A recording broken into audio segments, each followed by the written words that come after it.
Pareha lagi may color sa sofa. Asa si Alvin?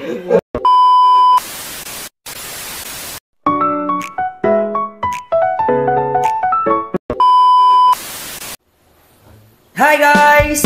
Welcome to Sunday Tambayan Prayer Warriors, your go-talk show for everything faith and youth. Sa ating episode karon, ating isipatan ang isa sa pinaka-importanteng apostol, si San Pedro. Kinsa ka si St. Peter? Sa akong nahibaw-an guys, si San Pedro usa siya ka mangingisda sa usa ka lugar nga ginganang Bethsaida. O si San Pedro, siya ang pinakauna nga disciple ni Jesus.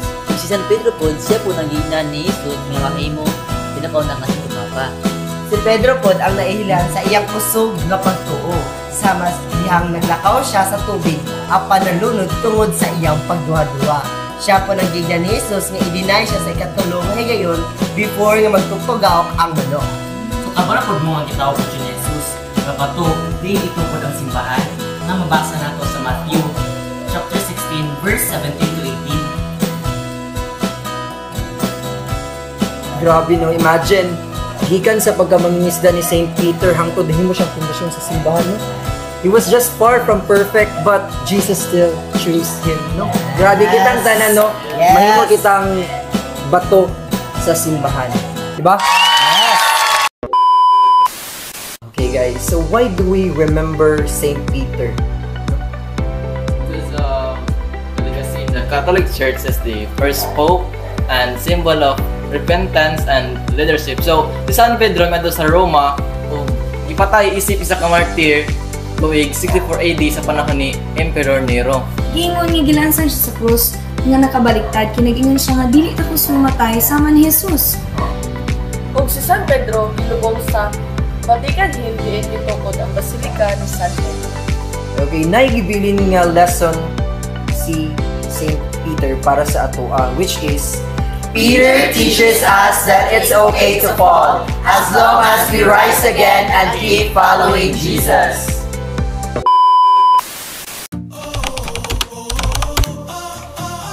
Okay guys, this time, may mga questions nga atong pag-ansiran. So, dapat it comes with a heart. Yun, no? Okay, para man sa atong mga viewers, di ba? Okay, so the first question is, have you ever felt like you weren't good enough to serve? Grabe nga question, no? Sa ako naka-feel gig ko, no? Okay, say gagkatapulan ta. Tapos kung kita, labaw na karon ang mga batanon, kay gusto na kayo kanang i-reach out, i-communicate, kay pag sa simbahan, mag-lisod kayo, mag-lisod ka, magbira sa ilaha. So, kana dyan, baka ingon ko sa akong self na, am I good enough? Grabe nga question na, am I good enough? Mahal mo ko ba? Munta ako guys, no? So ako po, isa po ang like ang kasapi gid sa ako ang pagkatapulan like ang reason ako is kanang labi na ng mga like sa academic bitaw. Dili na lang ko magsimba karon kay daghan pa kay kung buhaton like even like miskin sa atong kabisi need gid kinato nga i-ipon. Simba sa domingo. Have you ever felt na kuan ka nang you were good enough to serve? I always felt that I'm not good enough to serve because I how many times I got go to church, may papilo kang kanito, and I kagatim talaga ko sa cellphone gadgets. Sa mga personal desires mo, kapoy mo. Ano hanap ito mga pa? I feel that. Albert, ikaw? Pagka-feeling ako nga delay ko enough na serve kay pakulan kayo ka ng wala ito sa imo ang kanang Sa ako po, yes, agka-feel gid ako nga dili ito good enough para mag-serve because agakita gid ako nga daghan kay pagkukulang ni Lord as in kanang gakumig ka pero para sa kay mo dili siya full commitment. Yes, no, kanang for me jud ng katapulan mao jud na atong first enemy in life ang atong pagkatapulan kay ang mo na akong first reason maong dili ko good enough to serve. Tapos ang ikaduha pod is gatunga ako ang time sa academic o sa kay God. Mao na sometimes dili jud dili jud nako siya katagaan og time like magbasa lang ka jud sa Bible and I had to seek His word. Dili jud na nako siya kabuhat maong. It's not good enough yun to serve. Sa ako, yes, I haven't good enough to serve. Kay yes, I'm kanang labaw na karon niya na ako sa college life, and also it's hard to make a balance, but I always find a way nga mo communicate ni God para dili sa dingon nga kanang grabe gid kulang akong pagservisyo para kay Papa God. Among baby boy. So, ako po, yes po. Parehas siya gingon, tinunon niya tapulan. Awat dirun niya to pula. Agad tapulan po ko usahay. So, usahay. Oh, usahay. Kay, pang ano, morat ko siya, kaya pulan din ko usahay. Pag ko, magsimbahan, magsimba. Usahay. Mag-abre sa simbahan, agad siya. Palaga papa ganina. Abot na sa kuan. So, moto no, kanang number 1 is kanang maka-feel tang dili ta good enough to serve because of our daily needs in this world, kanang mga kalibutan nga buhat, manang dili kay nato makuano, kanang dili nato kanang murag dili ta deserve to serve. Dili enough, dili mahimo siyang enough sa ato ang pag-serve because of what we do and what we did every day, no? Grabe. Ang kuan ba, anang magtunga atong kanang lawas kung diri bata sa kanang worldly bata or diri bata sa kanang sa nga mga kuan. So muna siya. So that was the first question. So di na to sa second question. What can we learn from Peter's mistakes? Itong sa mga mistakes ni St. Peter. Dili ta magduha-duha sa atong pagtuo sa iya, no? We must stand on our faith yun. Kanang bisang unsa pa na kalisod imuhang maagian basta ka dili nimo siya i-deny. Okay. It is very hard to follow Jesus, yun. Very hard. Na mahimutang rock pero usay sa atong pagka-rock kay mahimutang ka na mahumok ta because of the worldly things or worldly nga mga temptations.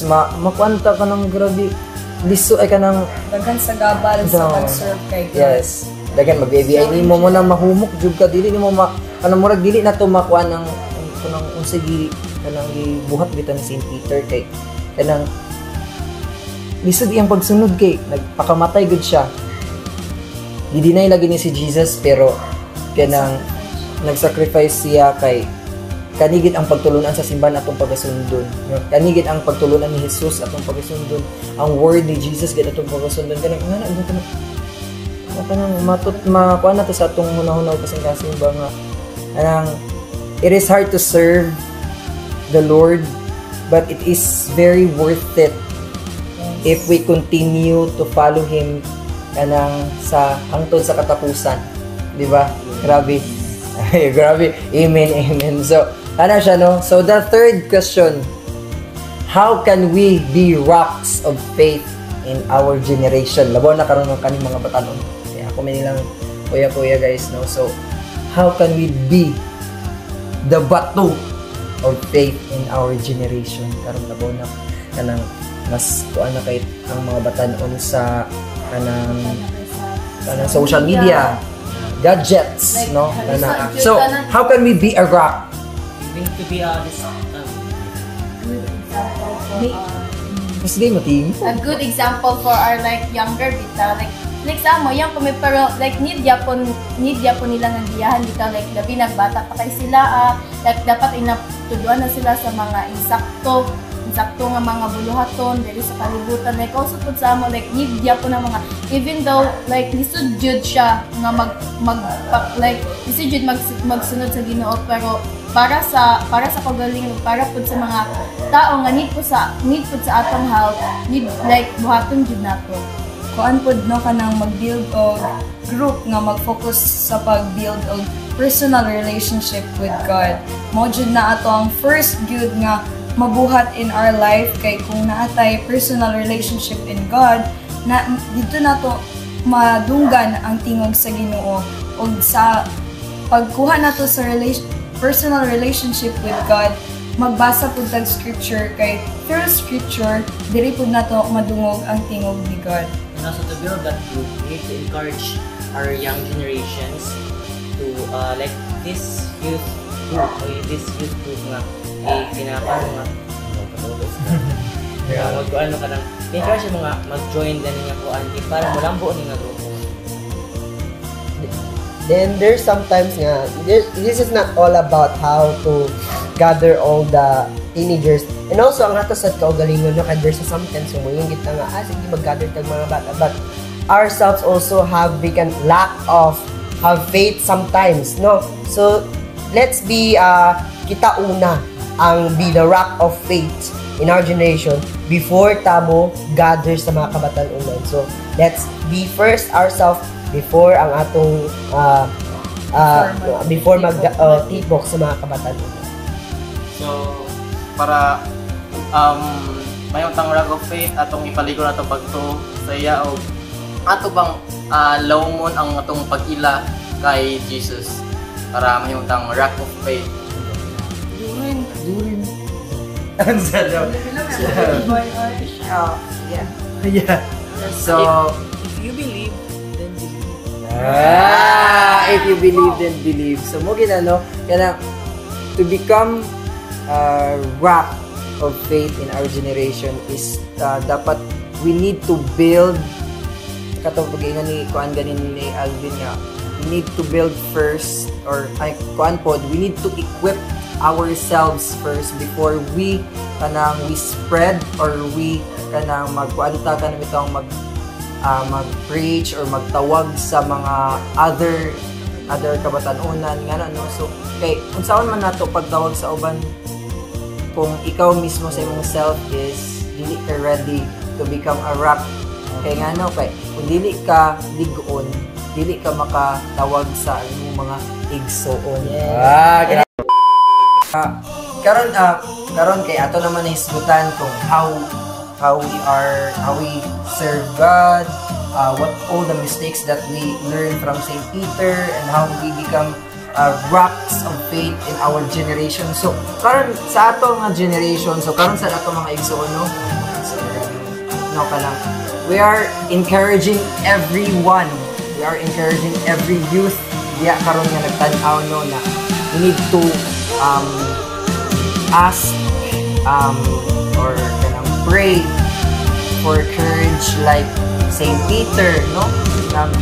Ang kwan pagid ka ng pahinumdum po nato, don't be afraid to stand up for your faith, no? Kay kung mahadlokon ka, or like mahadlok ka or kanang lisod bito sa imo nga magkanang magsalig sa Ginoo, kuwang kanang humok pagid ka. So you need to, kung kanang ayaw gid ka hadlok, don't be afraid to stand up for your faith.